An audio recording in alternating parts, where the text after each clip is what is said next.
इस प्रॉब्लम में दिया हुआ है under the same load wire A having length 5 metre and cross section 2.5 into 10 to the power minus 5 meter square stretches uniformly y the same amount as another wire B of length 6 meter and cross section of 3 into 10 to the power minus 5 meter square stretches. The ratio of Young's modulus of wire A and wire B. ये अपन को calculate करना है.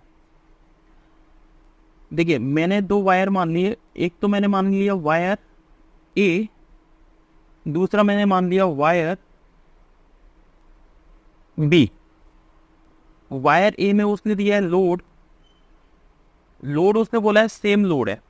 Same load से मतलब कितना हो गया, मैंने मान लिया वायर ए का load W A is equals to W, और वायर बी का लोड मैंने मान लिया W B is equals to W, क्योंकि सेम दिया हुआ है. मैं इसे अंडरलाइन कर रहा हूं वायर ए और वायर बी को. आगे दिया हुआ है हैविंग लेंथ दे रखी है वायर ए की, तो लेंथ देखिए L A is equals to कितना दे रखा है 5 metre, L B is equals to कितना दे रखा है 6 मीटर. क्रॉस सेक्शन एरिया दे रखा है A is equals to 2.5 into 10 to the power minus 5 metre square. Cross section area of wire B का दे रखा है 3 into 10 to the power minus 5 metre square. मुझे कैलकुलेट करना है यंग्स मॉडुलस का ratio of wire A and wire B. मैं apply कर रहा हूं हुक्स लॉ.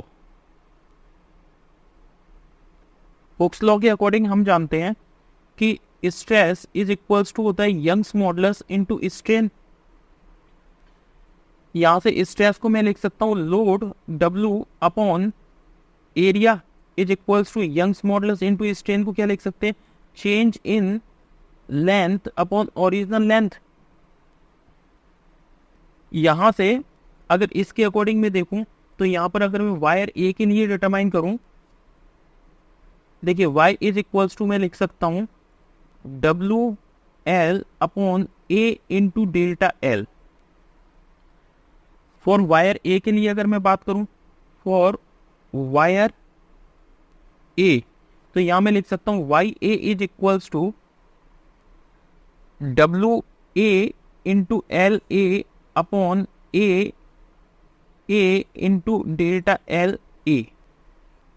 आगे दिया हुआ है अगर मैं वायर बी के लिए बात करूं फॉर वायर बी,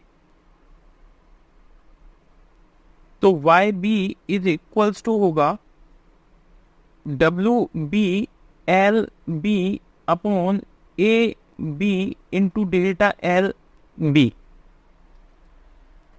यहां देखिए न्यूमेरिकल को एक बार देखिए, इसमें दिया हुआ है stretches uniformly y the same amount as another wire B. Okay मतलब अगर मैं देखूं चेंज इन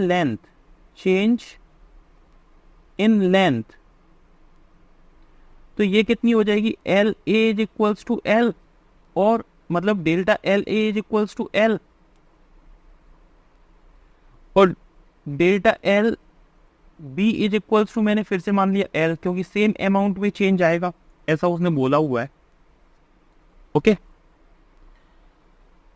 मैं Y A upon Y B लिख रहा हूं, तो यहां से देखिए W A L A upon A into delta L A into इसका ठीक अपोजिट हो जाएगा A B into delta L B upon W B into L B. Delta L की जगह पे और डेल्टा एल बी की जगह पे मैं एल पुट करूंगा क्योंकि सेम स्ट्रेचेस दे रखा है, तो ये दोनों कैंसिल आउट हो गए. ओके देखो लोड सेम दे रखा है तो W A is equals to W B हो गया. देखिए ऊपर ये डब्ल्यू है दोनों, ये एल एल है, तो ये दोनों कैंसिल आउट हो गए. यहां से Y A upon Y B is equals to आ रहा है L A B upon A into L B, value put करते हैं। एल ए की वैल्यू दे रखी है 5 मीटर, इंटू ए बी दे रखा है 3 इंटू 10⁻⁻5 अपॉन ए की वैल्यू दे रखी है 2.5 इंटू 10⁻⁻5 इंटू एल बी की वैल्यू दे रखी है मुझे 6 मीटर। इससे ये 2 टाइम्स कैंसिल आउट हो गया, इससे ये कैंसिल आउट हो गया, इससे ये 2 टाइम्स कैंसिल आउट हो गया, 2 से 2 कैंसिल आउट हो गया, मीन्स इसका रेशियो आ गया 1/1। मतलब इसका रेशियो कितना आया, YA ratio YB is equals to 1:1। देखिए जरा, ऑप्शन ए गलत है, option B is the correct answer, means option B is the correct answer. Thank you. Please and